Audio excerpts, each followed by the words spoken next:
15장의 말씀, 어린아이에서부터 어르신들에게 이르기까지 모르는 이가 잘 없을 정도로 아주 잘 알려진 유명한 말씀입니다. 예수님께서는 스스로를 가리켜 나는 참 포도나무다 말씀하시고, 우리들을 향해서는 너희는 가지니 나에게 꼭 붙어 있어라. 참으로 가슴이 훈훈하여지고 따뜻해지는 그런 말씀이 아닐 수 없습니다. 올해 우리 교회의 표어인 예수님의 말씀으로 열매 맺는 교회가 바로 오늘 본문 요한복음 15장 8절의 말씀을 주제로 찾은 그러한 표어입니다. 예수님께서는 당신을 참 포도나무라고 말씀하셨습니다. 그런데 우리가 오늘날 감동스럽게 읽는 이 포도나무의 비유는 단순하게 예수님의 말씀하신 여러 가지 비유 중에 하나일 뿐인 그런 비유일까요? 또 많고 많은 나무들이 있을 텐데 그 중에서 왜 하필 포도나무일까? 그런 생각을 한번 해보셨습니까? 이스라엘의 나무가 포도나무가 많으니까 그럴 수도 있습니다. 우리가 잘 아는 대로 이스라엘의 많은 나무들 중에 포도나무는 세 손가락 안에 꼽히는 무화과나무, 대추야자나무, 포도나무 가운데 하나입니다. 그래서 주변에서 그들이 많이 볼 수 있고 자주 접하게 되니 이스라엘 사람들은 분명 그러한 이 포도나무의 비유를 더 잘 이해하고 받아들일 수 있었을 것입니다. 그런데 좀 더 깊은 의미가 포도나무 속에 들어있는데, 그것은 예수님께서 포도나무다라는 것을 말씀하실 때에 이스라엘 백성들이 생각하는 포도나무의 이미지가 있단 말이에요. 포도나무라는 것이 어떤 것의 표상이 되어서 포도나무 하면 나타나는 그 표상이 있는데, 사실은 이 포도나무의 이미지가 예수님께서 구약 성경에서 가져오셔서 이스라엘 백성들에게 단순히 생활 속에 많이 재배하고 있는 그 포도나무가 아니라 이스라엘의 역사 가운데서 포도나무가 차지하는 이미지, 포도나무의 어떠한 특성을 가지시고 가져오셔서 그것을 제자들에게 나눠주신 것이고, 그리고 그 제자들은 오늘날 신약의 성도, 신약의 교회를 말씀하시는 우리들에게 구약의 이스라엘로부터 제자들과 오늘 교회된 우리들에게 연결시키고 계시다는 것입니다. 우리가 잘 아는 대로 하나님께서 소망이 다 사라진 이 땅 가운데 창세기 12장에서 아브라함을 부르십니다. 아브라함과 이삭과 야곱으로 이스라엘을 길러내십니다. 애굽에서 구원해내시고 가나안 땅에 심어주시고 친히 하나님께서 애쓰고 힘쓰셔서 만들어주신 나라 이스라엘. 사실 이런 이스라엘에게는 하나님께서 주신 아주 중요한 임무가 있었으니, 그것은 이스라엘 너희 나라는 이제 온 세상의 제사장 나라가 되어야 한다, 그것이었습니다. 하지만 이스라엘은 오직 자신들만 하나님께로부터 선택받은 민족이다. 그래서 우리가 선민 이스라엘, 선민 사상 이렇게 얘기를 하죠. 자신들만 선택받은 민족이라 세상 생각하면서 세상의 다른 모든 나라는 악한 나라다, 다른 모든 민족은 지옥에 갈 백성이다, 그렇게만 여기면서 무시하고 살았습니다. 그렇게 자신들이 해야 할 의무는 잃어버린 채 교만과 아집에 사로잡혀서 하나님의 뜻을 전혀 분별할 줄 모르는 영적으로 눈먼 자로 전락해버리고 말았던 것입니다. 이스라엘에게 있어서 포도나무는 일상 속에서 아주 밀접한 관계가 있는 그런 과일나무였습니다. 먼저 이스라엘은 이곳 미국보다 훨씬 더 석회질이 많은 그런 땅이기 때문에 물 속에 석회질이 너무 많이 섞여 있는 거예요. 그래서 그 물을 그냥 마시면 배가 아프고 설사가 자주 나게 합니다. 그래서 이스라엘 백성들은 99% 포도의 즙을 물에 희석시켜서 그렇게 포도의 즙을 희석된 그 물을 마심으로 배탈이 나지 않게 했습니다. 그렇습니다. 그들의 일상 속에 물이 바로 포도주였던 것입니다. 또 이스라엘의 평안한 모습, 예를 들면 솔로몬 시대, 다윗 시대의 태평성대를 노래할 때에 그들이 무화과 나무 아래와 포도나무 아래에서 평안히 살았더라 말씀합니다. 구약 성경에서는 이처럼 여러 차례에 걸쳐서 이스라엘을 상징하는 것으로 포도나무를 자주 사용했습니다. 선지자들도 하나님께서 보내신 선지자들이 통해서 말씀하시고 하나님께서 그렇게 축복하셨습니다. 하지만 안타깝게도 구약 성경에서 이스라엘을 포도나무로 말하고 있는 대부분의 구절들이 결국은 이스라엘의 신실하지 못함으로 귀결되며 그래서 결국은 하나님의 심판과 연결되어 있는 것을 보게 됩니다. 우리 이사야서 5장 2절 말씀 한번 띄워주시겠습니까? 함께 읽어보겠습니다. 시작. 땅을 파서 돌을 제하고 극상품 포도나무를 심었도다. 그 중에 망대를 세웠고 또 그 안에 술틀을 팠도다. 좋은 포도 맺기를 바랐더니 들포도를 맺었도다. 여러분, 이 말씀의 내용을 살펴보시면요, 하나님께서는요 땅을 파고 돌을 제합니다. 애를 쓰십니다. 망대를 세웁니다. 술틀을 팝니다. 여러 가지 노력을 기울이면서 이 밭에 무엇을 심었느냐? 극상품 포도나무,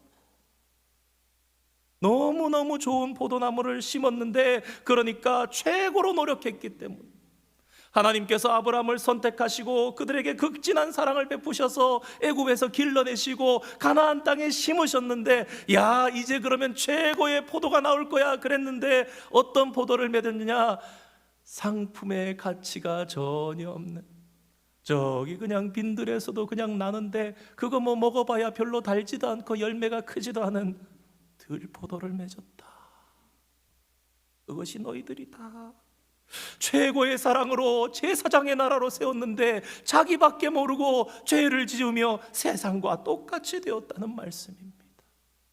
우리 예레미야 2장 21절 말씀도 한번 읽어보겠습니다. 시작. 내가 너를 순전한 참종자 곧 귀한 포도나무로 심었거늘 내게 대하여 이방 포도나무의 악한 가지가 됨은 어찌미냐. 같은 의미입니다. 분명히 참종자 귀한 포도나무를 심었는데 어찌 이방 포도나무하고 똑같이 되었느냐. 우리 에스겔 15장 6절 말씀도 함께 보겠습니다. 시작. 그러므로 주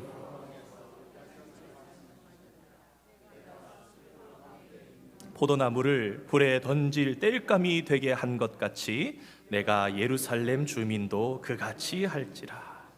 가치 없는 포도나무 가지는 불에 던져지는 것처럼 예루살렘도 심판에 던지시겠다는 말씀입니다.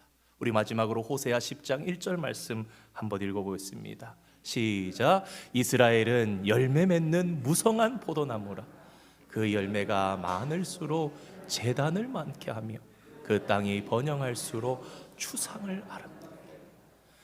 무성한 포도나무인데 열매가 많을수록 우상을 섬기고 추상을, 제단을 많이 만들어 하나님이 아니라 다른 신을 섬긴다.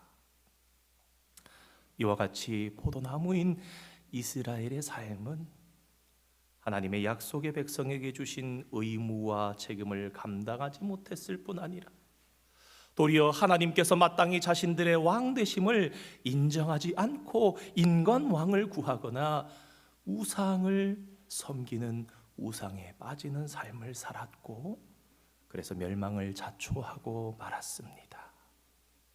바로 이러한 배경 위에서 예수님께서 오늘 말씀을 하시는 거예요.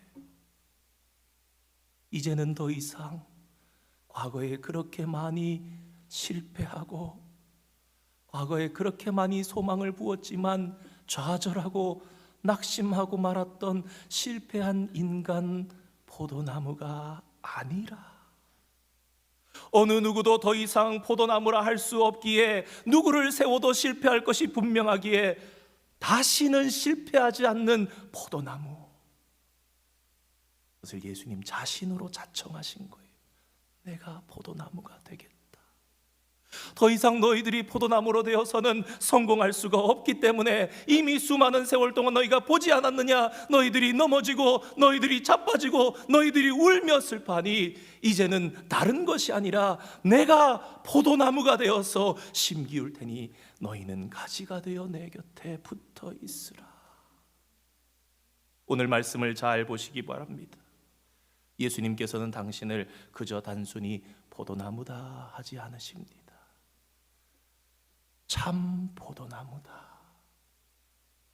참이라는 수식어를 사용하고 계신 것은 이전에 구약 성경에 자주 나타났던 그 포도나무와 지금 예수님께서 말씀하시는 나 참 포도나무는 전혀 다르다는 것을 강조하시며 그것을 나누고 분리하고 계십니다. 오직 당신만이 참 포도나무가 되신다고 말씀하시는 것입니다.